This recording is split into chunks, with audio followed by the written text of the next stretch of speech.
मैंने देखा मेरी ही मेड का बच्चा उसमें से एक है, जो कि हमारे घर में ही रहा 4-5-6 साल, और उसकी मदर हमारे यहाँ काम करती थी, फादर स्कूल में पियोन है। और मैंने देखा कि अरे वो बच्चा तो आईएएस में आ गया, और मेरे सामने ही आया। हालांकि मेरे को पता था कि वो आईएएस में आ गया, लेकिन उस समय आमना सामना जब होता है, वो बच्चा जो आपके पीछे सर्वेंट क्वार्टर में रह रहा है वो आईएएस ऑफिसर बन गया। कम से कम भी 20-25% सेलेक्टेड ऑफिसर ऐसे हैं जो कि नॉर्मल थे पढ़ाई में, अपनी कोई बहुत टॉपर गोल्ड मेडलिस्ट नहीं थे। तो कोई ऐसा हतोत्साहित नहीं हो कि मैं तो ग्रेजुएशन में 2nd डिवीजन आ गया था, मेरा तो कुछ हो ही नहीं सकता, ये बात नहीं है।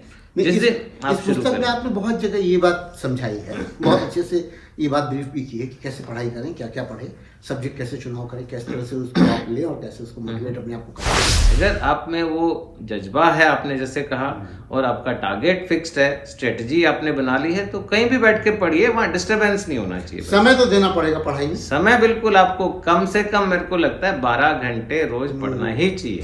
मेंटल टफनेस बहुत जरूरी है। अगर आपका रिजल्ट आया और आपका सिलेक्शन नहीं हुआ, जो मेरे साथ एक बार हुआ था कि मैं इंटरव्यू तक गया फर्स्ट अटेम्प्ट में, और रिजल्ट आया तो कहीं नाम नहीं था, तो फिर उसको अपने आप को वापस एक हिम्मत करके लगना, क्योंकि समय। नमस्कार, मैं हूं हरिकेश कुमार सिंह और आप देख रहे हैं न्यूज नशा। चर्चा इस समय मैं जिस चीज की करने वाला हूं, अभी हाल में 1 फरवरी से लेके 9 फरवरी तक पुस्तक मेला लगा था दिल्ली के प्रगति मैदान में, या भारत मंडपम में कह लीजिए। पुस्तक मेले की चर्चा इसलिए कर रहा हूं क्योंकि मेरे हाथ में एक पुस्तक है, और इस पुस्तक का नाम है लक्ष्य यूपीएससी।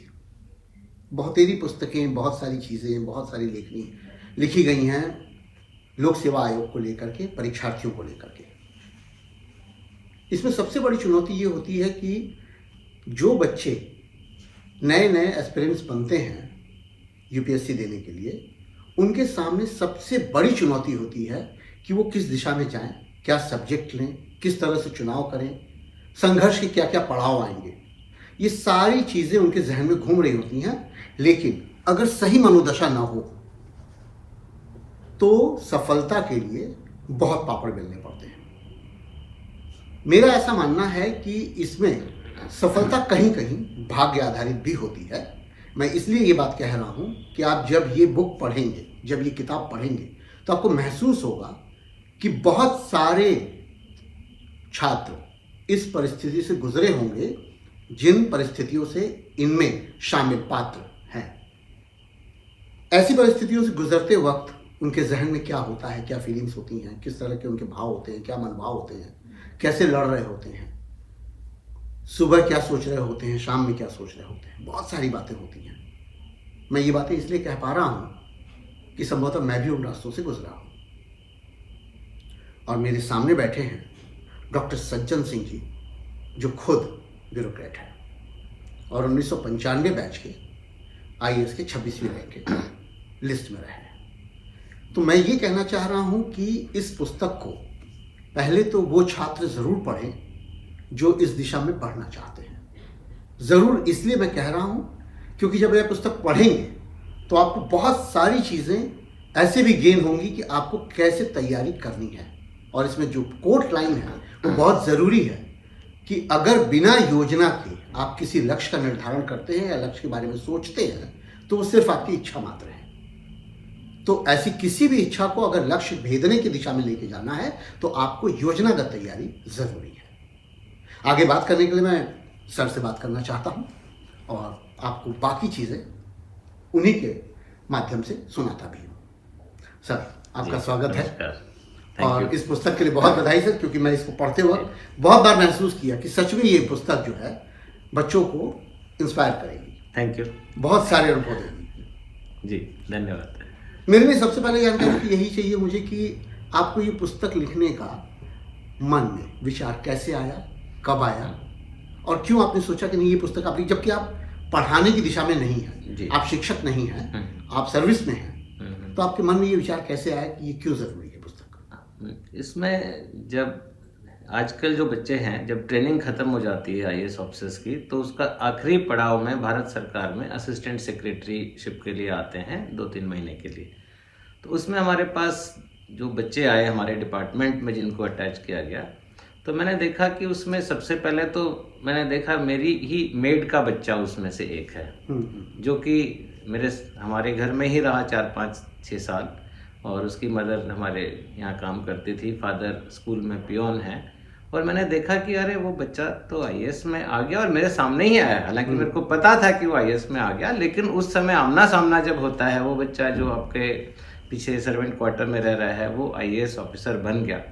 इसी तरह से जो दूसरे बच्चे मैंने देखे, उसमें भी कई लोग ऐसे थे कि जो बहुत ही हम्बल बैकग्राउंड के थे, बहुत चैलेंजिंग सर्कमस्टांसेस से आते थे, जो बहुत नॉर्मल परिवारों के बच्चे थे। तो उनका कोई मोटिवेशन क्या है कि जो इतना ऐसे सिचुएशन है फैमिली की, उसमें भी वो इतना बड़ा सपना देखता है और सपना पूरा करता है, तो वो मोटिवेशन कहाँ से आता है। तो मैंने ये सोचा कि मैं इनके बारे में जानता हूँ इन बच्चों से। तो फिर मैंने उनकी बातें सुनी, कहानियाँ सुनी कि आपने कैसे किया, क्या मोटिवेशन था, कैसे आप इतना बड़ा सपना देख पाए। तो उनको देख के मेरे को, हालांकि मेरा खुद का बहुत एक हम्बल रूरल बैकग्राउंड है, बहुत ही छोटे से गांव से मैं बिलोंग करता हूं, लेकिन ये जो आज की जनरेशन में जहां इतना सारा आईटी हो रहा है, इतना सारे और खुले हुए हैं, तो उसमें भी ये बच्चे जो हैं इतना सपने देख पा रहे हैं ऐसे बैकग्राउंड के। तो उसको मैंने बात की, उसने बोला कि सर मैं आपको देखता था, आपकी गाड़ी देखता था, आपका घर देखता था, आप काम करते थे, तो मैं बहुत मोटिवेट हुआ इससे। तो ऐसे ही मैंने सोचा कि हर एक का मोटिवेशनल पॉइंट क्या है। दूसरी एक इसमें मिन्नू है, पीएम मिन्नू, जो क्लर्क थी केरला पुलिस में, उसका कैसे उसको मोटिवेशन आया। वो तो अच्छे से सेटल्ड थी, अपने घर में थी, अपने बच्चे उसका हो गया था, अच्छी एक वो क्लर्क की नौकरी कर रही थी। उसको आईपीएस ऑफिसर ने एक दो ने कॉम्प्लीमेंट किया कि तुम बहुत अच्छा काम करती हो, तुम बहुत अच्छे नोट्स बनाती हो, तुम आईएएस की तैयारी क्यों नहीं करती हो। तो मैंने सोचा ऐसे तो लाखों बच्चे देश में हैं जो सुनते हैं कि आईएएस बनना है, सोचते हैं कभी कभी आईएएस बनना है, लेकिन वो मोटिवेट नहीं हो पाते हैं और वो गाइडेंस भी उनको नहीं मिल पाती है। तो क्यों नहीं इन बच्चों की, जो ऐसे कॉमन बच्चे हैं, ऐसे हजारों बच्चे, लाखों बच्चे देश में हैं जो इनकी आंखों में ये सपना होता है, इच्छा तो होती है, तो उनको मोटिवेट करने के लिए ऐसे बच्चों की कहानियां इकट्ठी की जाएं जो कि बहुत नॉर्मल बैकग्राउंड से होके भी अपने मेहनत से, अपने लगन से, अपने सपने देख के, अपनी स्ट्रेटजी से, अपनी प्लानिंग से इस मुकाम तक पहुंच पाए हैं। तो ये जरूर इंस्पिरेशन का काम करेगा और भी लाखों बच्चों के लिए। पुस्तक को पढ़ते वक्त सर कई चीजें मेरे जहन में आ रही थी। जैसे जब भी बच्चा कोई भी छात्र जब ये सोचता है कि वो आईएएस बनना चाहता है, मैं ये जानना चाह रहा था कि जितने भी रूरल बैकग्राउंड के बच्चे हैं, जो भी हैं, जब हाई स्कूल 12th करते हैं तो जाहिर है कि उनके दिमाग में, जहन में आईएएस जैसा कोई कलेवर रहता नहीं। वो 10th में अपने मसरूफ रहते हैं तमाम बच्चों की चुहलबाजी में। हाँ जी, हाँ जी। और जब 12th में आते हैं तो चुनौती ये सबसे बड़ी होती है कि 12th का बोर्ड है और उसको निकालना है। इसके बाद चूंकि हमारा जो पूर्वांचल वर्ग है, खासकर बिहार, यूपी और आगे अब कहीं भी देखें तो पूरे क्षेत्रों में एक बड़ी महत्वपूर्ण विवेचना रहती है हर घर में कि बच्चा इंटरमीडिएट में साइंस करके निकले तो वो सिर्फ इंजीनियरिंग करे, मेडिकल करे, क्योंकि वो सुरक्षित माना जाता है कि ये करके निकलेगा तो सर्विस तो एटलीस्ट मिल ही जाएगा। जी, मुझे ये बात थोड़ी और गहनता से जाननी है कि जब कभी बच्चा कहता है कि मैं आईएएस की तैयारी करूंगा, तो एक माँ बाप होने के नाते या माता पिता होने के नाते उनके सामने क्या चुनौती होती है कि बच्चे को कैसे उस तरफ दिया जाए रास्ता कि जाए वो सिविल की तैयारी करे। क्योंकि आप समझ रहे हैं कि जिस लेवल पर ये परीक्षा होती है, एक तो 3 चरणों की परीक्षा, ऊपर से 10 लाख एक्सपीरियंस, उसके बाद उसमें से सिलेक्शन का जो प्रोसेस है वो 0.01%। हम सब जानते हैं 1000 से ज्यादा आईएएस होते नहीं एक साल में, और अगर ये 10 लाख 10 साल भी देंगे तो भी 10,000 आईएएस बनेंगे। सही बात है। तो इस चुनौती को माँ बाप कैसे अपने आप में वो करें, शामिल करें, और कैसे उन बच्चों के लिए प्रोत्साहित करें कि नहीं आप जा सकते हैं, इसमें एक बार देना चाहिए। हाँ जी, ये जो तैयारी है आपने भी की और मैंने भी की, उससे मेरे को ये लगता है कि ये पूरे फैमिली का मिशन हो जाता है, केवल बच्चे का नहीं रहता है। क्योंकि बच्चा ठीक है, उसको एक गाइडेंस मिल गई, मेहनत उसी की है, लेकिन उसको बहुत उतार चढ़ाव से निकलना पड़ता है। कई बच्चे तो है कि 4-5 साल लगा देते हैं, कुछ 2-3 साल में, एवरेज 2-3 साल तो हर पंचवर्षीय विद्या तो मानी ही जाती है। हाँ, मानी ही जाती है। और बिल्कुल, तो उसमें बहुत डिप्रेशन के फेज आते हैं, बहुत कट ऑफ करना पड़ता है आपको सोशल मीडिया से, रिलेटिव से, फंक्शन से। तो माँ बाप का और फैमिली का पूरा रोल है कि बच्चे को मोटिवेट करते रहें, उसको सही जगह से गाइडेंस मिलती रहे। क्योंकि एक और चैलेंज अब हो गया जो हमारे टाइम कम था, वो है कि इंफॉर्मेशन इतनी ज़्यादा अवेलेबल है यूट्यूब पे, इंटरनेट पे, कोचिंग सेंटर्स पे, वैसे भी आपको, और सलाह देने वाले बहुत ज़्यादा हैं, तो वो आपको इतना कंफ्यूज कर देते हैं। तो मेरे को लगता है कि माँ बाप का ये रोल है कि बच्चे का हौसला बढ़ाएं, उसके आत्मविश्वास को और सुदृढ़ करें समय समय पर। वो अगर थोड़ा डिप्रेशन में जा रहा है या उसको लो फील हो रहा है तो उसको मोटिवेट करें, उसके लिए सही गाइडेंस ढूंढें, और बहुत ही सटीक वाला गाइडेंस होना चाहिए। ऐसे नहीं कि बस जिसमें कई जगह से आपने ले लिया, ऐसा बिल्कुल पॉइंटेड गाइडेंस, सही मेंटरिंग जो इसको बोलते हैं, अच्छा मेंटर। दो महत्वपूर्ण बिंदु मेरे जहन में आ रहे हैं। पहला ये कि क्राइसिस में गुजरता हुआ परिवार और थोड़ा सुरक्षित परिवार, इन दोनों के सामने अलग अलग संघर्ष एक है, चुनौती भी एक ही है। क्राइसिस वाले परिवार से भी सेलेक्ट होते हैं बच्चे, और सामान्य स्थिति में भी सेलेक्ट होते हैं। तो क्या अपने आप को सुरक्षित रख करके, कभी कभी ये भी आता है ना जहन में कि जब आप आईएएस दे रहे होते हैं, प्रीलिम्स आप दिए और नहीं हुए, या इस बार प्रीलिम्स हुए, मेंस हुआ, अगली बार फिर प्रीलिम्स नहीं हुआ, ऐसी बहुत सारी घटनाएं होती हैं। आपकी इस जो पूरे सेलेक्टेड लोग हैं 7 लोग, उनमें भी इनकी कहानियां हैं कि 2 बार 3 बार मेंस दिया, इंटरव्यू भी दिया, फिर प्रीलिम्स फेल कर दिया। तो क्या आप ऐसा मानते हैं कि पहले अपने आप को एक सर्विस लाइन पे सुरक्षित करके, या छोटी बड़ी किसी भी तरह की नौकरी सुरक्षित करके तब इस पे जाएं, वो ज्यादा बेहतर है, या योजनाबद्ध तरीके से किसी भी लक्ष्य निर्धारण की तैयारी शुरू करें, फिर जो होगा देखा जाएगा, ऐसी स्थितियां? मेरा ये मानना है कि इसमें बहुत ही आपको टोटली डूब के तैयारी करनी पड़ती है।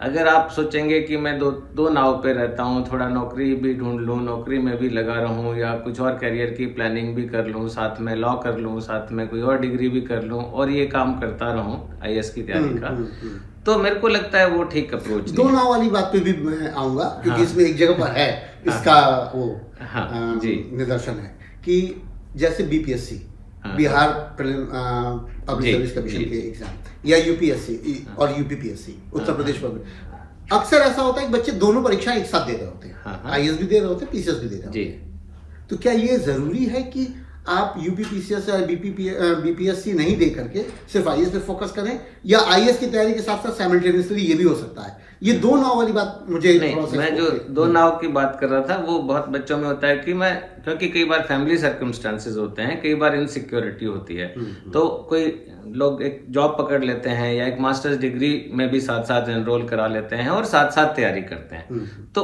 वो मेरे हिसाब से ठीक नहीं है, क्योंकि उसमें आपका फोकस नहीं रहता, और आपको इतना इस सारी जर्नी के लिए आपको थोड़ा इनसिक्योर होना पड़ेगा कि भाई मेरे पास तो यही एक रास्ता है, इसलिए मैं इसमें फेल नहीं हो सकता। तो आप देखेंगे मेरे इसमें भरत सिंह की कहानी पे वापस आता हूँ। वो बच्चा जो सर्वेंट क्वार्टर में पैदा हुआ, उसको इंजीनियरिंग की उसने, उसके बाद वो टाटा मोटर्स में नौकरी लग गई। तो ये एक बहुत बड़ा जंप था उस फैमिली के लिए, लेकिन उसको जब ये हुआ कि नहीं मेरे को तो आईएएस बनना है, वो ही मेरी को और आगे ले जा सकता है, मेरी फैमिली को ले जा सकता है, एक अच्छी जो जॉब सेटिस्फेक्शन दे सकता है, तो उसने वो नौकरी छोड़ दी।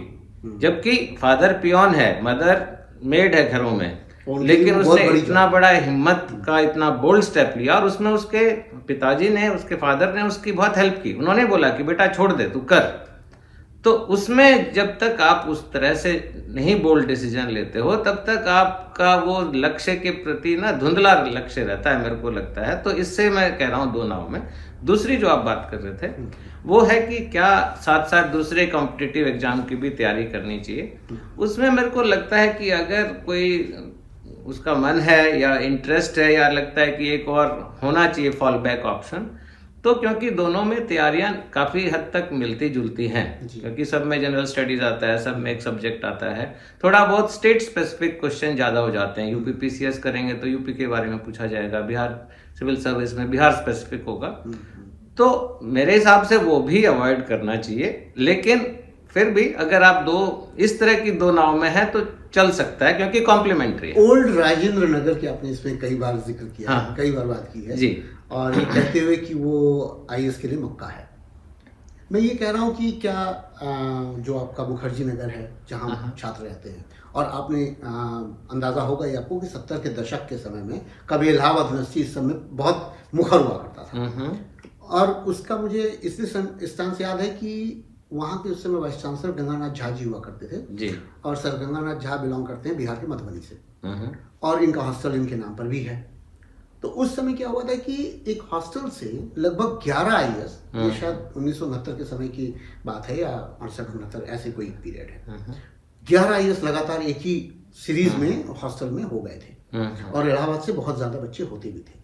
तो गंगानाथ जी से पूछा गया कि भाई 11 IAS अधिकारी यहाँ इलाहाबाद यूनिवर्सिटी से निकले हैं, आपको कैसा लग रहा है? उन्होंने कहा भाई वो सारे के सारे 2M दर्जे के हैं, जो प्रथम दर्जे के हैं वो सबके सब लेक्चरर और प्रोफेसर होते हैं, जो फर्स्ट डिविजनर है वो तो लेक्चरर और प्रोफेसर होते हैं जी।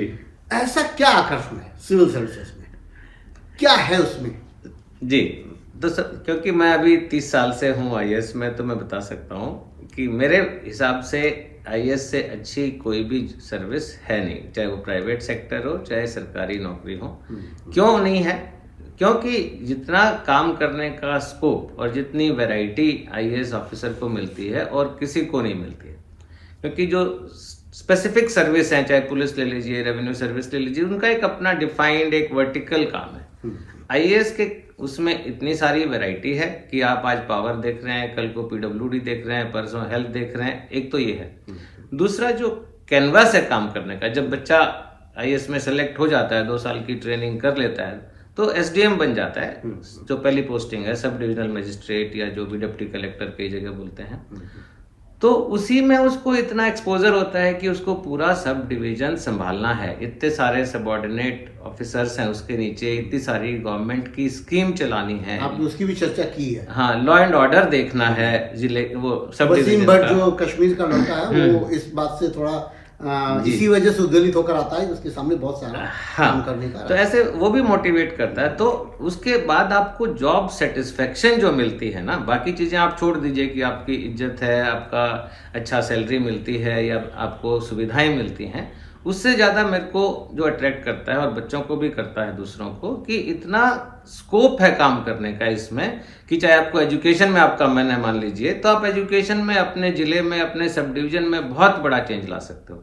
आपको सोशल सर्विस करनी है तो इतनी सारी स्कीम है, उनको ठीक से केंद्रित करके अगर आप काम करेंगे तो बहुत बेनिफिशियरीज को, हजारों लाखों को फायदा पहुंचा सकते हो। थोड़ा दिल की बात पे आता हूँ सर। एग्जाम की तैयारी शुरू हुई, बच्चा शुरुआत किया, प्रिलिमिनरी हम सब जानते हैं कि मई और जून के पीरियड में होता है, लगभग महीने। फरवरी में पेपर्स उसके आउट होते हैं, जिससे आप फॉर्म भरते हैं, और फरवरी में फॉर्म भरने के बाद मई में आपके अभी दिसंबर में फॉर्म भरे गए हैं, 11 तारीख लास्ट डेट थी। जी जी जी।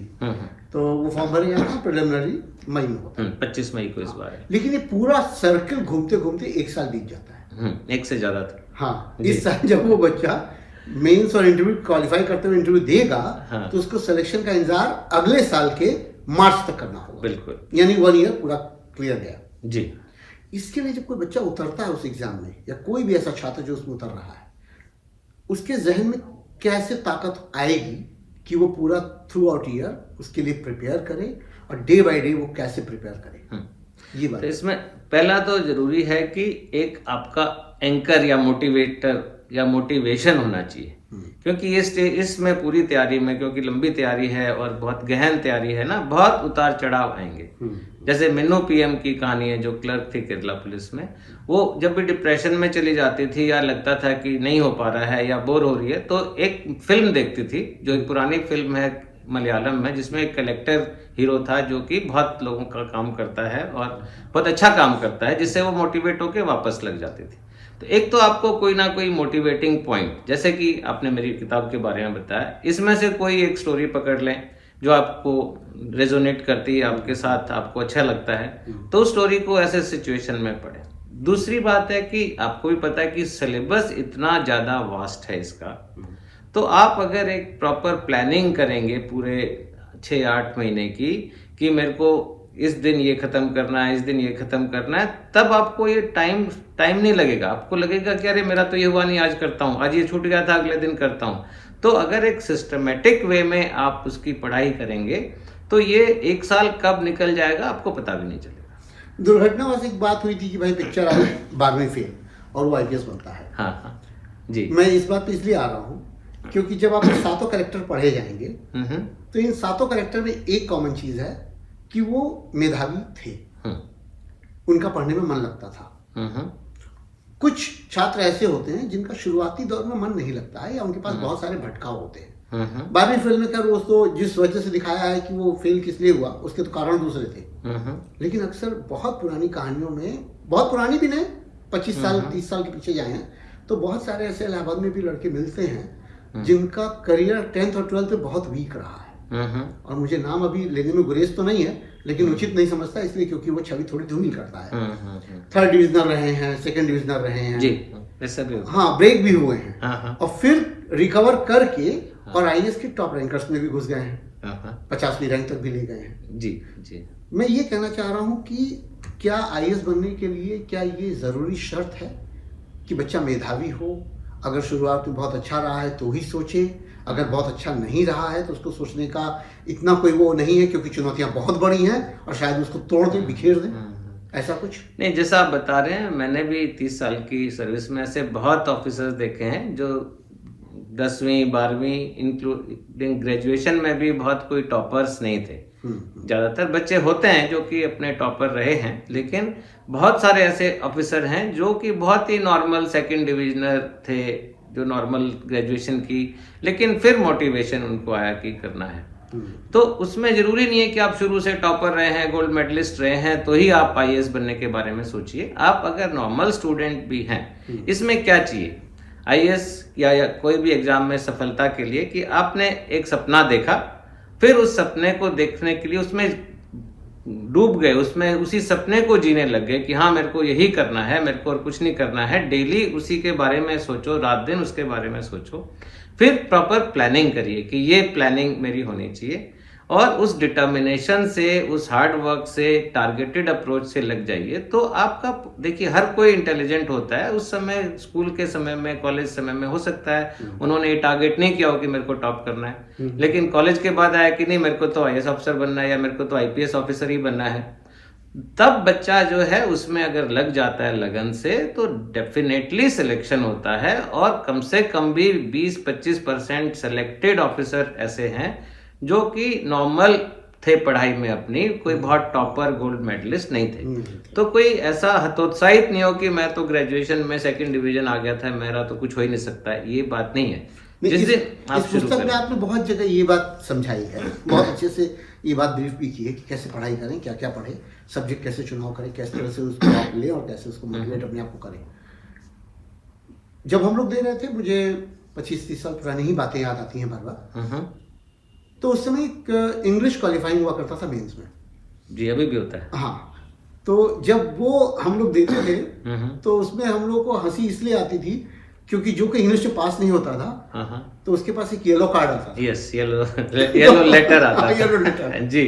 तो उसको हम लोग लव लेटर कहते थे। तो वहाँ पूर्वांचल में लोग अपनी पूर्वांचली भाषा में जिस तरह से बात करते हैं भोजपुरी में, उसी तरह से बोलते कहो तो आइल का लव लेटर आइल। तो अक्सर ये होता था और बड़ा मजाक का विषय बनता था कि भाई वो इंग्लिश में पास नहीं हुए। उसके सामने बहुत बड़ी चुनौती होती थी क्योंकि उसका बैकग्राउंड तो हिंदी हुआ करता था। सही। वो जीआईसी से पढ़ा हुआ है, सिंपल स्कूलों से पढ़ा हुआ है, प्राइमरी स्कूल गांव से किया हुआ है, उसकी इंग्लिश बहुत अच्छी नहीं हुआ करती थी। ये चुनौती पार करने के लिए तैयारी के समय बच्चे को क्या करना चाहिए या छात्र को किस तरह से सोचना चाहिए? देखिए, पहले तो उसको नेग्लेक्ट नहीं करना चाहिए। सबसे जो ओवर कॉन्फिडेंस बच्चों में रहता है कि नहीं ये तो हो ही जाएगा क्योंकि हमने 10वीं के लेवल का नॉर्मली सिलेबस आता है। लापरवाही नहीं होनी चाहिए। हाँ, लापरवाही से ही होता है। अगर थोड़ा भी उस पे ध्यान दिया जाए तो बहुत मुश्किल नहीं है क्योंकि 10वीं के लेवल का 10th लेवल का ही उसमें आता है, उतना आप लिख देंगे तो उससे हो जाएगा।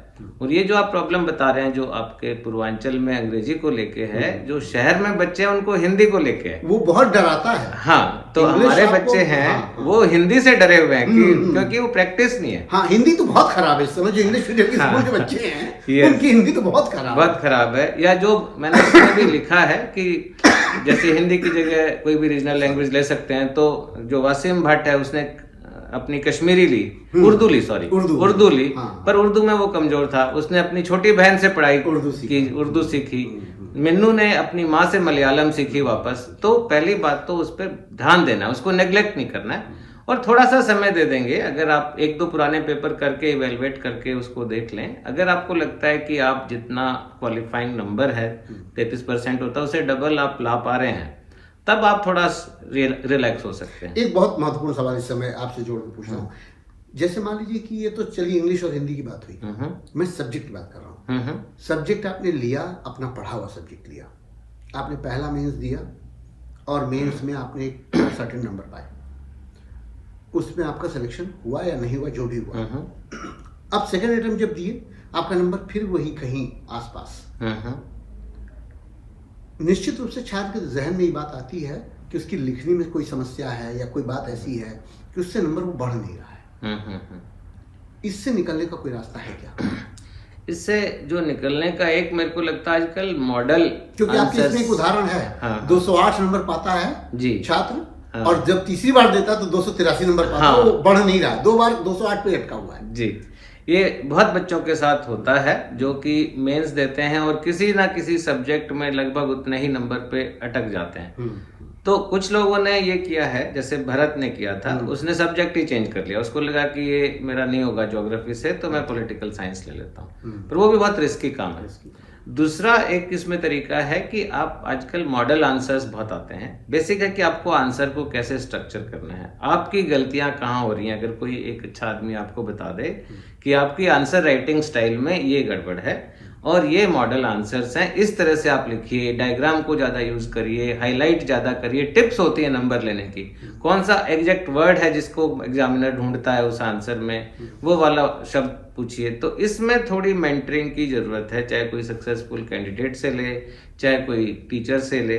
तो वो बहुत जरूरी है कि आपको अपना स्टाइल बदलना पड़ेगा, क्योंकि आपका स्टाइल जो है, नॉलेज तो सबको है, जब आपने मेंस दे रहे हैं तो खूब पढ़ाई सब कर रहे हैं, लेकिन आपका प्रेजेंटेशन का तरीका सुधारा जा सकता है, आपका लिखने का तरीका सुधारा जा सकता है, कौन सा वर्ड आप हाईलाइट कर रहे हैं उसको सुधारा जा सकता है, बुलेट पॉइंट, डायग्राम, कोट्स, इस तरह के टिप्स होते हैं जिससे आप ठीक कर सकते हैं। आर्थिक चुनौतियां इस परीक्षा में एक बड़ी है, क्योंकि फॉर्म भरने में तो बहुत पैसा नहीं लगता जी, सरकारी व्यवस्था है, यूपीएससी से कमीशन से फॉर्म निकलता है, वो आप फॉर्म कैसे भी पेपर से भी निकाल सकते हैं, प्रिंट आउट भी ले सकते हैं, कैसे भी करके आजकल ऑनलाइन है, हाँ ऑनलाइन भी निकाल सकते हैं, मतलब इजीएस्ट है वो, फॉर्म भरना आसान है, फॉर्म भर देंगे आप और पेपर देने के लिए आप तैयार हैं, उसमें कोई खास खर्चा नहीं आता। खर्चा आता है तैयारी में, रहने में, कहाँ जाके रहें। अगर दिल्ली आके रह रहे हैं तो मुखर्जी नगर और राजेंद्र नगर, ओल्ड राजेंद्र नगर में तो मैं खुद भी रहा हूँ, तो मुझे तो पता है कि जिस समय मैं रहता था उस समय 4000 रुपए के रूम का किराया था, और आज की डेट में 10-15 हज़ार रुपए किराया है, 10-15 एक रूम, वो भी बहुत छोटा सा। आपने एक जगह मेंशन भी किया 10x5, बिल्कुल बहुत छोटा सा कमरा। इस चुनौती से पार पाने का या बिना इसके भी कोई ऐसा तरीका है उन छात्रों के लिए जो बहुत वीकर सेक्शन या बहुत गरीब तबके से हों और बिना कर्ज लिए, बिना कुछ किए, ऐसा हो सकता है? क्या सिर्फ जज्बे की लड़ाई है? बिल्कुल, अगर आप देखें इसमें स्टोरी अंजलि शर्मा की, वो अंजलि शर्मा जो ब्लाइंड गर्ल है वो थी सिक्किम में। सिक्किम में तो कोई कोचिंग सेंटर नहीं था, कोई वो दिल्ली भी नहीं आई कि मेरे को कोचिंग में आके करना है। उसने केवल यूट्यूब पे सुन सुन के लेक्चर अपनी तैयारी की, ठीक है। लेकिन सब लोग का ऐसा नहीं कि विजुअली इम्पेयर्ड है, नॉर्मल कैंडिडेट भी होंगे।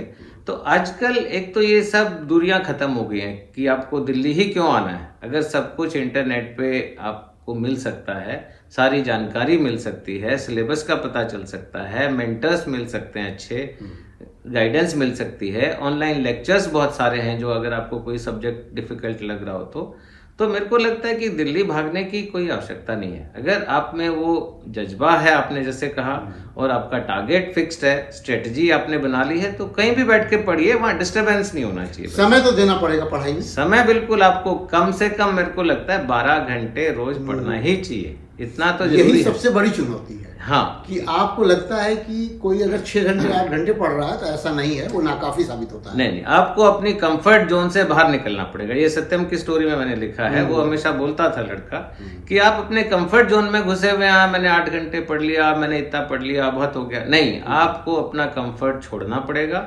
आपको कम से कम 12 घंटे पढ़ना पड़ेगा और टारगेटेड वे में सिलेबस को टारगेट करके उसके हिसाब से पढ़ना पड़ेगा। सत्यम और अंजलि की दोनों की कहानी एक साथ जोड़ता हूँ, क्योंकि दोनों में मैंने ये देखा है कि बहुत अहम रोल उनकी पारिस्थितिकी और भाग्य, इसका कहीं ऐसा है प्रभाव कि मैं पढ़ते वक्त महसूस कर रहा था कि सत्यम को तो ऐसा लग रहा था कि जैसे ईश्वर चाह रहा है कि तुम IAS बनो। बिल्कुल। जो घटनाएं उसके साथ घट रही हैं और जिस तरह की हो रही है, एडमिट कार्ड करना मिलना, हाँ, सेंटर पे पहुंच करके उसको फोन के थ्रू एंट्री मिल जाना, हाँ, फिर उसका बीमार हो जाना कोविड में, यस, और 25 दिन 30 दिन तक वो बेड पे पड़े रहना, बावजूद इसके सफल हो जाना।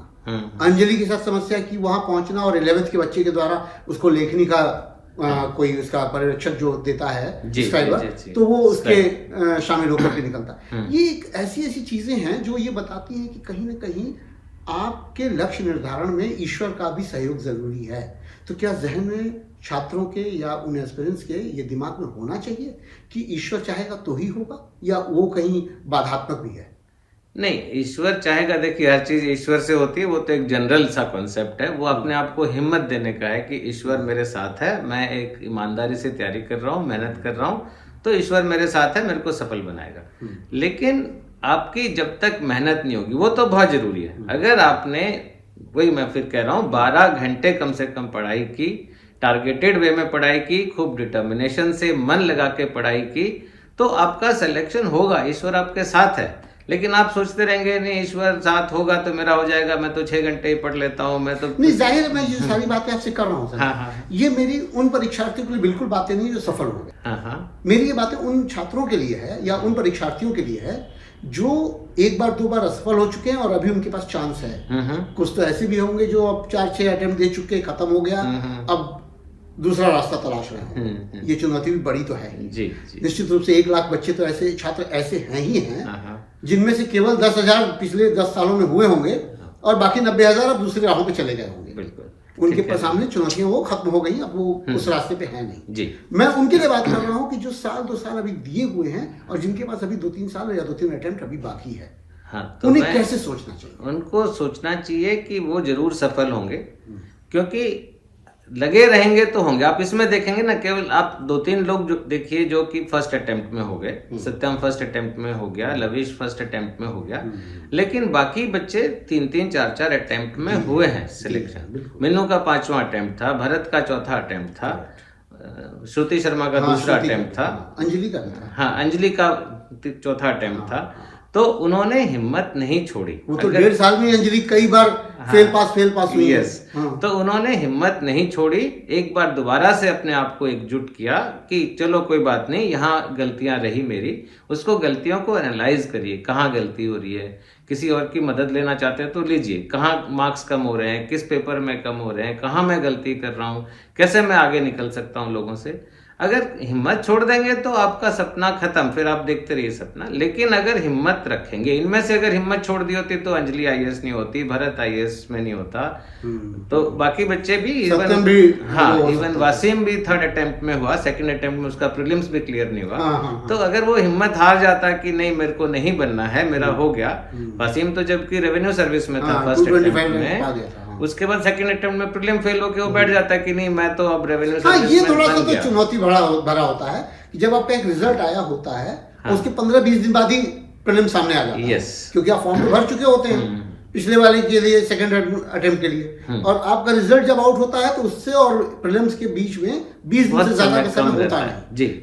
अगर रिजल्ट आपके फेवर में आया तो भी रैंक के हिसाब से आप लड़ाई लड़ेंगे, अगर टॉप रैंक पे नहीं आए, और अगर नहीं हुआ तो भी आपको प्रीलिम्स तो देना ही है, छोड़ सकते हैं। बिल्कुल, दोनों सिचुएशन में मेंटल टफनेस बहुत जरूरी है।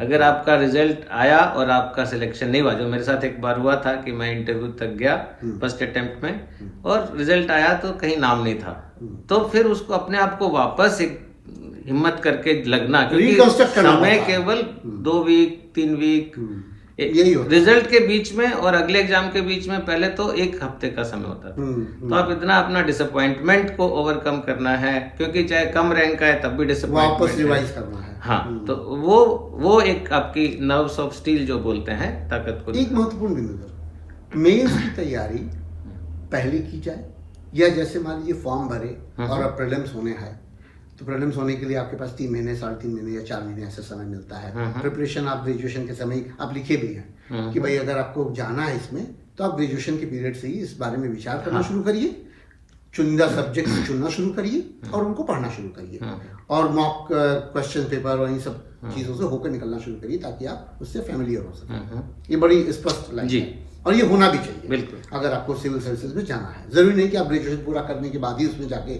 जाइए, जाते हैं कुछ लोग उसके बाद भी। मेरा ये सवाल है कि क्या प्रिलिमिनरी की तैयारी फुल फोकस पहले होनी चाहिए या मेंस की तैयारी के साथ प्रिलिमिनरीज की तैयारी होनी चाहिए? कैसे मतलब मैनेज करना चाहिए? क्या बेनिफिट होता है कि मेंस की तैयारी अगर आपने बहुत अच्छे से की है तो प्रीलिम्स भी आपका स्कोर करने लगेगा? नहीं, देखिए मेंस की तैयारी पहले करना बहुत जरूरी है। अगर आप प्रीलिम क्लियर होने के बाद मेंस की तैयारी करेंगे तो वो शॉर्ट सक्सेस नहीं है, क्योंकि वक्त बहुत कम है। हमारे समय में फिर भी वक्त 3-3.5 महीने मिलता था, लेकिन तब 2 ऑप्शनल होते थे। अब तो आपको 1-1.5 महीना ही मिलता है, रिजल्ट फट से आ जाता है। उसके बाद मेंस का भी बहुत जल्दी सितंबर में ही मेंस शुरू हो जाते हैं, जो हमारे समय में दिसंबर में होते थे। तो इसलिए आप तैयारी थोड़ा पहले करें। एक तो है कि बेस बनाना। बेस तो चाहे आप ग्रेजुएशन में शुरू कर दें, जनरल नॉलेज पढ़ना शुरू कर दें, इंटरेस्ट के सब्जेक्ट पढ़ें, थोड़ा राइटिंग प्रैक्टिस, ऐसे राइटिंग है या कुछ भी लिखें, तो वो उस तरह से एक बेस आप शुरू कर दें। और जब आपका है कि प्रीलिम मेरे को देना है, आप एक्सक्लूसिवली प्रीलिम के लिए 4-5 महीने रखिए, लेकिन उससे पहले 2-3 महीने रखिए मेंस की तैयारी के लिए, ताकि आपको उस समय वो आपको परेशान नहीं होना पड़ेगा। उस समय आप पे प्रेशर नहीं होगा कि मेरा सिलेबस खत्म नहीं हुआ है। किताब में ये बहुत महत्वपूर्ण तरीके से आपने समझाया भी और ग्राफ के थ्रू समझाया है, सब्जेक्ट को इन्फॉर्मेशन के थ्रू बताया है, जो सेलेक्ट हुए हैं उनमें कौन कौन सी बुक्स पढ़े हैं उन्होंने, जिस भी सब्जेक्ट के थ्रू वो पास हुए हैं बच्चे, जो भी छात्र उसमें सेलेक्ट हुए। मेरा एक इसमें महत्वपूर्ण सवाल ये है कि 7 आपने इसमें जो है सेलेक्टेड छात्रों को चुना है जो IAS हुए।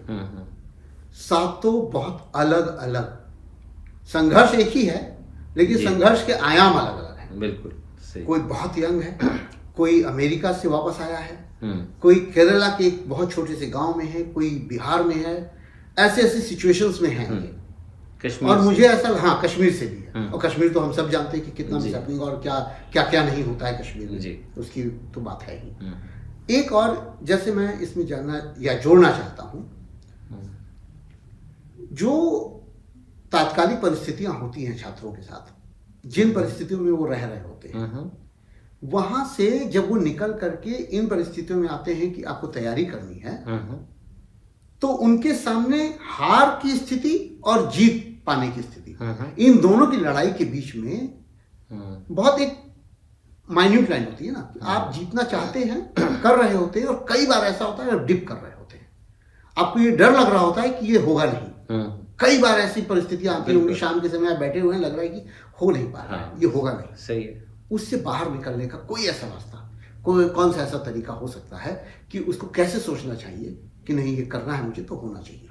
इनके आपके 7 जो आपने चुने हैं वो तो सब उसी रास्ते के हैं। हाँ बिल्कुल, 7 में सब बाहर निकले, सब बाहर निकले हैं। चाहे सत्यम गांधी हो जो कि बिल्कुल फुट फुट के रोने लग गया था प्रीलिम से 1 हफ्ते पहले, सब रोए हैं। हाँ, चाहे वो सिलेक्शन के बाद रोए हो, चाहे सिलेक्शन से पहले रोए हो, सब रोए हैं। यस, इसका मतलब ये हुआ कि हम ये मान के चलें कि 90% जो एस्पिरेंट्स हैं, जो परीक्षार्थी हैं, उनके सामने ये रुदन वाला सीन आएगा। या बिल्कुल, वो एक बार जरूर, 1-2 बार जरूर आता है, लेकिन फिर उसमें मैं कहूँगा कि आपको हिम्मत रखनी चाहिए।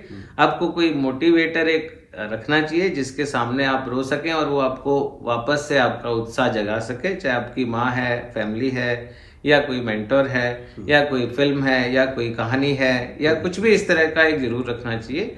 और ये सब जो बाउंस बैक की क्वालिटी है, जो आप बाउंस बैक करते हैं लो से, वो आपके अंदर जगाइए। आप में ये पॉजिटिव थिंकिंग रखिए कि मेरा सिलेक्शन होगा। नेगेटिव सोचेंगे तो नहीं होगा। तो बहुत जल्दी आपको जो नेगेटिव जा रहा है उसको पॉजिटिव में बदलना है कि मेरा सिलेक्शन होगा, जरूर होगा। इसमें एक आपने 2-3 बार इसका जिक्र किया है, भारत दर्शन और कैडर। हाँ जी, हाँ जी। जैसे क्या होता है कि भाई सेलेक्ट हो गए आप और चले गए, अब भारत दर्शन के लिए आप निकल रहे हैं।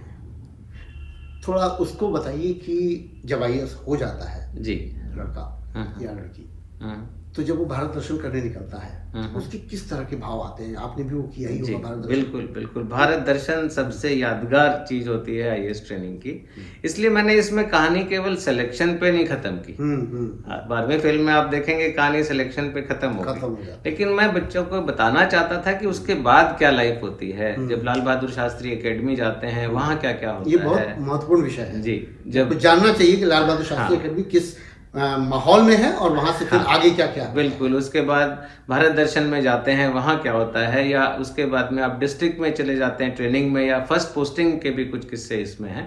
तो भारत दर्शन पे आता हूँ। भारत दर्शन जो है 2 महीने का एक्सटेंसिव पूरे देश भर का भ्रमण है, लेकिन ये कोई टूरिज्म वाला नहीं है कि आप घूम के आ रहे हैं बस। इसमें बहुत अलग अलग जो ऑर्गेनाइजेशंस हैं उनके साथ काम करने का मौका दिया जाता है। जैसे आर्मी, एयरफोर्स, नेवी। हमारा शुरू हुआ था आर्मी से, बहुत लोग का आर्मी से ही जनरली शुरू होता है। तो आर्मी के साथ बिल्कुल बॉर्डर एरिया में कैसे वो परिस्थिति में हमारे जवान काम करते हैं, क्या लीडरशिप क्वालिटीज वहाँ के ऑफिसर्स की हैं, और आर्मी सिविल कोऑर्डिनेशन भी अच्छा होता है। हम उनकी बात को समझते हैं, उनके कठिनाइयों को, उनकी सिचुएशंस को, कैसे खराब उसमें ठंड में रह रहे हैं। और वहाँ पे भी स्माइलिंग है। आप उसमें अंजलि की स्टोरी में देखेंगे कि उसमें भी वो अच्छे से बहुत ही वेलकमिंग रहते हैं, उनका जोश रहता है। फिर एयरफोर्स में जाते हैं, एयरफोर्स में अटैचमेंट होता है। नेवी में जाते हैं, नेवी में जहाज में अंदर जाते हैं, पनडुब्बी में जाते हैं। इसका पर्पस है कि हम उनके ऑर्गेनाइजेशन को समझें, उनके चैलेंजेस को समझें। जब हम काम करने वापस आएंगे फील्ड से, जब नौकरी में पोस्टिंग होगी, तो हमको ध्यान रहेगा कि ये सब होता है उनके साथ। फिर एक प्राइवेट सेक्टर की एक ऑर्गेनाइजेशन के साथ अटैचमेंट होता है ताकि प्राइवेट सेक्टर की बारीकियों को हम समझ पाएं। पब्लिक सेक्टर के ऑर्गेनाइजेशन के साथ अटैचमेंट होता है, पब्लिक सेक्टर कैसे काम करता है। एनजीओज के साथ में अटैचमेंट होते हैं कि वो सोशल वर्क हो रहा है। तो इस तरह के बहुत सारे ऑर्गेनाइजेशंस के साथ उस 2 महीने में देश के अलग अलग जगह पे काम करने का मौका मिलता है, सीखने का मौका मिलता है। प्लस जो ग्रुप में लोग हैं उनके साथ एक आपकी अपनी बॉन्डिंग बहुत अच्छी हो जाती है, जो कि हमेशा याद रहता है कि भारत दर्शन में हम साथ थे बैचमेट्स। बहुत सारे एग्जाम होते हैं देश में, उनमें सबसे बड़ा एग्जाम सिविल सर्विसेज ही माना जाता है। उसके कारण मैंने जब सोचना शुरू किया था उस समय मुझे ऐसा लगता था कि जैसे आप आईआईटी कर भी लीजिए, आप इंजीनियरिंग कर भी लीजिए, तो फिर आपको एक सर्विस की लड़ाई लड़नी होती है। ये एक ऐसा एग्जाम है जिसमें आप कुछ भी ना हो और फिर बहुत कुछ हो जाते हैं। जी बिल्कुल। जब आप कुछ नहीं होते हैं और बहुत कुछ हो जाते हैं, मैंने वो भी समझने की कोशिश की है कि जैसे मान लीजिए कि आप कुछ नहीं है और जब आप बहुत कुछ हो जाते हैं, तो इसके बीच में सामंजस्य बिठाने की चुनौती कितनी बड़ी होती है उन छात्रों के साथ या उन विद्यार्थियों के साथ, जब वो एकदम छोटे से गांव से आते हैं और अचानक आईएएस बन के जिलाधिकारी बन गए।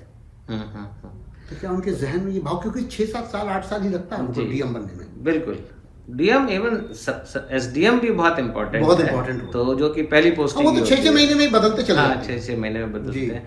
इसमें 2 तरह के लोग हैं। कुछ लोग को होता है कि वो दिमाग में एक माइनॉरिटी है, वो शुरू में वो दिमाग में घुस जाता है कि मैं तो पता नहीं क्या बन गया हूँ, लेकिन वो फिर धीरे धीरे ठोकरें खाते हैं तो समझ में भी आता है कि नहीं, ऐसा कुछ नहीं है, आप सर्विस में हैं, आप अच्छा काम करिए, तभी आपकी पहचान है, इससे कुछ नहीं है। दूसरा है जो एक, जैसे मेरे साथ भी हुआ था कि आपको अचानक लगता है कि अरे मैं तो बहुत कुछ कर सकता हूँ लोगों के लिए।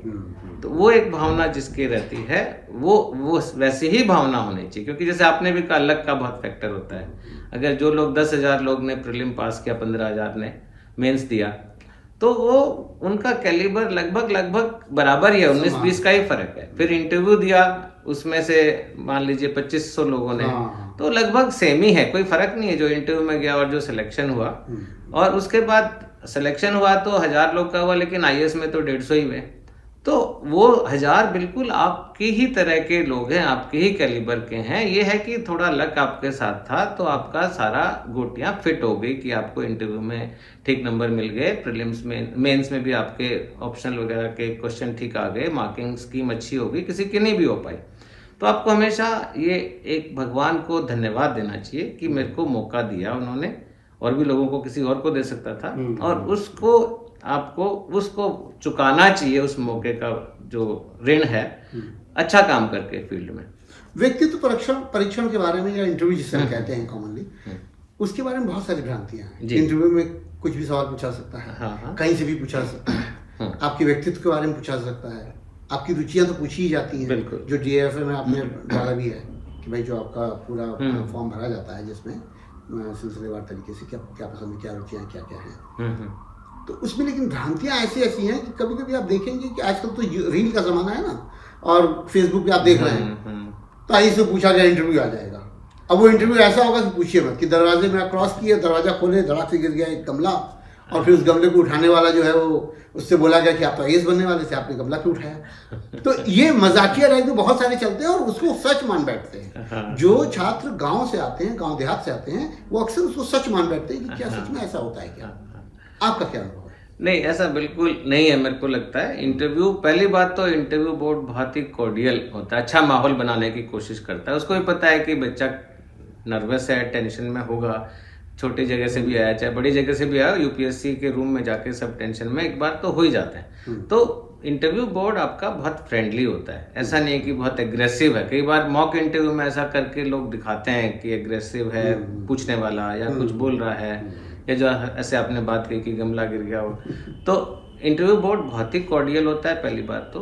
दूसरी बात है, आपको वहाँ पे एक ही फैक्टर है, वो आपकी पर्सनैलिटी देख रहे हैं, आपकी नॉलेज नहीं देख रहे हैं। अगर आपकी नॉलेज में कोई कमी भी है तो वो नेगेटिव मार्किंग नहीं है। आपकी नॉलेज देखी जा चुकी है प्रीलिम्स में, आपकी नॉलेज देखी जा चुकी है मेंस में।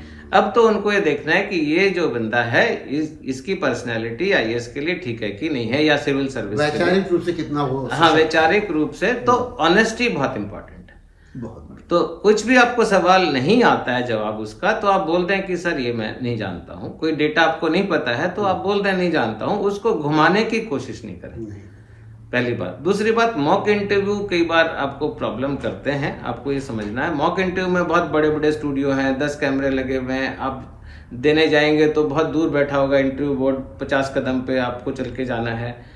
तो वहीं जब आप UPSC के रूम में घुसेंगे तो बहुत छोटा सा कमरा होता है। तो बहुत लोगों के साथ ऐसा हुआ, मेरे जो 7 हीरोज हैं, उनको लगा कि वो गलत कमरे में आ गए, क्योंकि अरे वो तो इतना बड़ा कमरा होता था, क्या इस कमरे के आगे एक और कमरा है जिसमें इंटरव्यू होगा। तो इसलिए सेटिंग से नहीं घबराएं, सेटिंग थोड़ी अलग हो सकती है। तीसरा बहुत इंपॉर्टेंट है, जो डिटेल्ड एप्लीकेशन फॉर्म। बहुत लोगों का इंटरव्यू DAF के अराउंड घूमता है, क्योंकि इंटरव्यू बोर्ड को वही आइडिया देता है कि बच्चे से क्या पूछना है, चाहे उसका बैकग्राउंड है, या उस कौन से स्टेट से आया है, या क्या पढ़ाई की है। तो DAF जो है उसके ऊपर अपनी पूरी तैयारी करें, अपने उसमें जो जानकारी, उस पर क्या क्वेश्चन हो सकता है, आप उस पर जो जवाब देंगे उनसे क्या क्वेश्चन पूछा जा सकता है, फिर जवाब देंगे उससे क्या क्वेश्चन पूछा जा सकता है। तो अगर आपने अपना DAF अच्छा कर लिया है और थोड़ा करंट इवेंट उस समय के जो चल रहे हैं, तो आप अगर ऑनेस्टली कॉन्फिडेंस से इंटरव्यू देंगे तो कोई आपको रोक नहीं सकता सिलेक्शन को। एक कैडर की बात करता हूँ मैं, सिलेक्शन हो गया, पहुंच गया लाल बहादुर शास्त्री लवासना एकेडमी। जी जी जी। चूँकि जैसे लवासना का नाम लीजिए आप, और जिसने भी उन पेपर्स के थ्रू या एग्जाम के थ्रू निकला होगा, जो अब नहीं भी सेलेक्ट हुए होंगे, बैठे हुए इसको देखेंगे भी इस इंटरव्यू को, तो उनको अभी भी लवासना बहुत अट्रैक्ट करता है। जी बिल्कुल, वो ताज़िंदगी करता है। जिन्होंने भी इस एग्जाम के थ्रू पास मतलब जाने की कोशिश की है, पास हुए या नहीं हुए, उनको अट्रैक्ट करता ही करता है जी। अब मुझे लगता है आजीवन ये सोचते रहते हैं। कभी कभी ऐसा भी होता है कि वो जब पिता बन जाते हैं तो अपने बच्चों के ऊपर भी वो दबाव डालना शुरू करते हैं कि बेटा तुम्हें देना चाहिए, भले ही बेटे का मन हो या ना हो। मैं ये भी मानता हूँ कि अगर बच्चे का मन नहीं है, या आपके पुत्र या पुत्री का मन नहीं है, तो उसको बहुत प्रेशराइज नहीं करना चाहिए। सही बात। क्योंकि ये इतना आसान पेपर नहीं है जिसको आप जा करके बस देने लगे और उसके ट्रॉमा में ना आए। आना पड़ता है, आ जाता है आदमी, और कहीं ना कहीं ये नशे जैसा भी है। बिल्कुल, ये भी मैं मानता हूँ। बिल्कुल, अगर पहला अटेम्प्ट आपने दिया है तो आप दूसरे के लिए अट्रैक्ट होंगे, फिर उससे निकलना बहुत मुश्किल है। फिर आपको नशा हो जाता है कि नहीं, पास होना है, अगली बार मेरे को करके दिखाना है। अब मैं जिस बात पे आ रहा हूँ कि कैडर, वहां पहुंच करके कैडर डिसाइड होता है जी। कभी कभी आपको मन लगा कैडर मिलता है, कभी कभी नहीं मिलता। जिस समय मिल जाता है वो तो खुशी का पल हो गया, कभी नहीं भी मिला। वैसे मतलब मैं आपसे पूछूंगा बाद में, लेकिन मैं अभी ये जानना चाह रहा हूँ कि कैडर मान लीजिए नहीं मिला, तो उस समय वो व्यक्ति या वो IAS जो हो गया है, वो कैसे सोचता है, क्या लगता है उसको कि कैडर उसका नहीं मिला। जैसे इसमें घटना आपने लिखी है कि वो आंध्रा का कैडर चाह रहा है, पर उसे मिल गया पश्चिम बंगाल। हाँ लिखा है, भरत सिंह का। हाँ, भरत सिंह का ही लिखा है, मैं नाम तो बोल ही दूंगा। लेकिन मेरा कहने का तात्पर्य यह है कि उसको एक दूसरा ये समझाता है कि तुमको ये आंध्रा के रहने वाले थे क्या? हाँ। तो क्या दिमाग में या जहन में ये जो IAS एस्पिरेंट्स हैं, जब नहीं भी सेलेक्ट हुए, जब तैयारी कर रहे हैं, तो उनके जहन में ये होना चाहिए कि वो देश के लिए जा रहे हैं, ना कि किसी स्टेट के लिए। ये जो काडर वाला कुछ लोग को डिसअपॉइंटमेंट होता है ना, ये बहुत टेम्परेरी है। क्योंकि जब आप उस काडर में चले जाते हैं और तो वहाँ आप घुल मिल जाएंगे, आपको देश में ऐसा नहीं लगेगा कि आप दूसरी जगह आ गए हो, क्योंकि हर जगह बहुत वेलकमिंग रहता है, हर जगह आपको सेम अपॉर्चुनिटी मिलती है, वहाँ का कल्चर बहुत जल्दी सीख जाते हैं, वहाँ की भाषा बहुत जल्दी सीख जाते हैं। इनिशियली थोड़ा सा लोगों को डिसअपॉइंटमेंट होता है, क्योंकि वो एक्सपेक्टेशन ऐसी रख लेते हैं कि मेरे को तो ये कार्डर मिलेगा या मेरे को अपना होम कार्डर मिलना चाहिए। आजकल जो कार्डर अलॉटमेंट का सिस्टम है उसमें ये डिसअपॉइंटमेंट के थोड़े चांस कम है, क्योंकि जोन सिस्टम है। आपको अब अपनी मर्जी से स्टेट्स की चॉइस भरते हैं। अच्छा। तो जोनल सिस्टम है कि पहले आप जोन है, मान लो आप हरियाणा के हैं तो नॉर्थ जोन में आप कौन सा लेना चाहते हैं, फिर एक स्टेट आपको वेस्ट जोन से लेना है, एक स्टेट आपको साउथ जोन से लेना है। तो लोगों को पता होता है लार्जली कि ये वाला कार्डर मिल सकता है, थोड़ा बहुत वेरिएशन होता है, तो इसलिए बहुत ज्यादा डिसअपॉइंटमेंट नहीं होता। दूसरा, एकेडमी में जाते ही आपको गुरु एक दो बच्चा मिल जाता है जो सबके कार्डर पहले ही डिसाइड करके बता देता है लार्जली कि आपको ये मिलेगा, आपको ये मिलेगा। तो इसलिए मेंटली एकेडमी में मिल जाता है। हाँ, एकेडमी में हर बैच में एक आध उन्हीं में से सिलेक्टेड लोगों में से एक आध ज्ञानी होता है जो सबके कार्डर प्लॉट करके रखता है। तो इसलिए लोगों को जनरली वही आते हैं। तो अभी इतना मुश्किल नहीं है कार्डर में। हमारे समय में होता था कि हमारा एक तरह से लॉटरी से निकलता था कार्डर हमारे समय में, कि आपकी 1/3 सीटें थी होम स्टेट के लिए। अगर आप अपने होम स्टेट में टॉपर हैं और उस कैटेगरी में है जिसकी सीट आई है, जनरल की आई है कि SC ST की आई है, तो मिल जाता था। बाकी लॉटरी चलता था, एक तरह से रोस्टर बोलते थे उसको। अब रोस्टर सिस्टम नहीं है, अब तो आपका जोनिंग सिस्टम है। तो आप ही ने जोन सेलेक्ट किए हैं। तो आप देखोगे इसमें लवीश ने जब वो भर रहा था चॉइस, तो उसने अपने फ्रेंड से पूछा था कि मैं कौन सी चॉइस भरूं, और उसने जो चॉइस भरी उसको मिली। उसके फ्रेंड ने भी उसको समझाया कि उसका दुविधा थी यूपी जाऊं या मैं कर्नाटका जाऊं। तो उसके दोस्त का ये मानना था, जो उसको भी अच्छा लगा, कि कर्नाटका में उसकी फैमिली के लिए ज्यादा अपॉर्चुनिटी, बच्चों की पढ़ाई के लिए को लेके, बड़े बड़े शहर हैं, माता पिता के इलाज को लेके, तो उसने कर्नाटका भरा, कर्नाटका मिल गया। तो आजकल बहुत सरप्राइजेज नहीं है, मैं ये कहना चाहूंगा। अब एक और लड़ाई, मानविकी वाले समझते हैं कि इंजीनियरिंग और IIT और इन सब से निकलने वाले बच्चे ज़्यादा सेलेक्ट होते हैं, और सिविल देते समय अक्सर IITians को भी देखा है कि वो कोई मानविकी का सब्जेक्ट ले लेते हैं। जी, ये गफलत कैसे दूर हो? देखिए, इसमें मैं ये बताना चाहूँगा कि जो सिलेक्शन होता है ना, वो तो उसी का होता है जो मेहनत से टारगेटेड वे में काम करता है। तो जो IITians हैं या इंजीनियर्स हैं, वो अपने ग्रेजुएशन से या उससे पहले जब तैयारी करते हैं IIT JEE की, उस समय से थोड़े डिसिप्लिन रहते हैं। उनका जो बैठने का, पढ़ने का स्पैन है, नंबर ऑफ आवर्स है, बढ़ जाता है, टारगेटिंग का बढ़ जाता है, वहाँ जाके भी काफ़ी पढ़ाई करनी पड़ती है। लेकिन जो इंजीनियरिंग सब्जेक्ट हैं वो रिस्की हैं। तो बहुत सारे इंजीनियर वो सब्जेक्ट नहीं लेते, क्योंकि एक तो सिलेबस बहुत बड़ा है उनका, दूसरा जो IIT में पढ़ाया जाता है किताबें, वो सिविल सर्विस में अलग किताबों से पढ़ना पड़ता है। आपने लवीश की स्टोरी में देखा होगा कि उसने कहा कि IIT में तो फॉरेन ऑथर्स की किताब बोलते हैं पढ़ो, इसमें बोलते हैं कि इंडियन ऑथर्स की पढ़ो सिविल सर्विसेज में। तो इसलिए बहुत लोग कॉन्फिडेंट नहीं होते इंजीनियरिंग सब्जेक्ट को लेके, पर वो इंटेलिजेंट होते हैं, हार्डवर्किंग होते हैं, डिसिप्लिन्ड होते हैं, तो वो मानविकी का सब्जेक्ट लेके भी पास हो जाते हैं। कुल मिला के इस पुस्तक में और पूरी बातचीत में ये बात बहुत साफ है कि जिसको भी इस परीक्षा में शामिल होना है और जिसने भी सोचा है कि इसमें जाएगा, तो उसके लिए सबसे महत्वपूर्ण यही पॉइंट है कि योजना बहुत ज़रूरी है। योजना के बिना इसमें जाने का कोई फ़ायदा नहीं है, क्योंकि असफलताएं सबको मिलेंगी, सफलताएं सबको मिलेंगी, लेकिन ज़्यादा प्रतिशत उनके पक्ष में रहेगा जो योजनाबद्ध तरीके से इसमें शामिल होगा। सज्जन सर से बातें करके बहुत अच्छा लगा, और मैं समझता हूँ कि इस पुस्तक से कम इतनी घनघोर जानकारी होगी। अद्भुत पुस्तक है। मैं इसलिए कहूँगा बार बार कि इसको हर वो छात्र जरूर पढ़े जिसको भी लगता है कि उसको अगले कुछ सालों में IAS की तैयारी करनी है।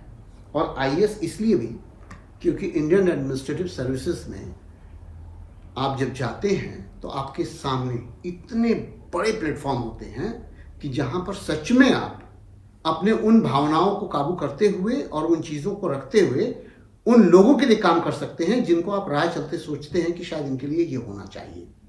कुंभ अभी बीता है, भगदड़ हुई है, लोग मरे हैं, लेकिन उसमें फिर भी जो सिविल सर्वेंट्स हैं, जो अधिकारी हैं, तमाम PSI सभी की बात कर रहा हूँ, सब उसमें एक सुर में ये बात समझते हुए देखते पाए गए हैं कि उन्होंने उस व्यवस्था को बनाने की भरसक प्रयास किए। क्योंकि जब आप समझते हैं कि 1 करोड़ या 2 करोड़ लोग एक साथ कहीं एकत्रित हो रहे हों और वहाँ इस तरह की भगदड़ हो जाए तो वहाँ 150 लोगों से काम नहीं होगा, वहाँ निश्चित तौर पे हज़ारों की तादाद में लोग मर सकते हैं। ये संबल कहीं ना कहीं इस सर्विस में होता है। हमारे आपके हाथ पांव काम जाएंगे, लेकिन सिविल सर्वेंट्स उस समय उन चीज़ों के लिए लड़ने के लिए जिस जहन और जिस ताकत के साथ वहाँ पहुँचते हैं, ये तैयारी लबासना में ही हो सकती है और लबासना पहुँचने का रास्ता योजनाबद्ध तरीके से आप कर सकते हैं। धन्यवाद। नमस्कार। और आप हमसे जुड़े रहने के लिए सब्सक्राइब करें YouTube पर, फॉलो करें Twitter पर और लाइक करें Facebook पर। और ज्यादा जानकारी के लिए आपको टाइप करना होगा सिर्फ न्यूज़ नशा।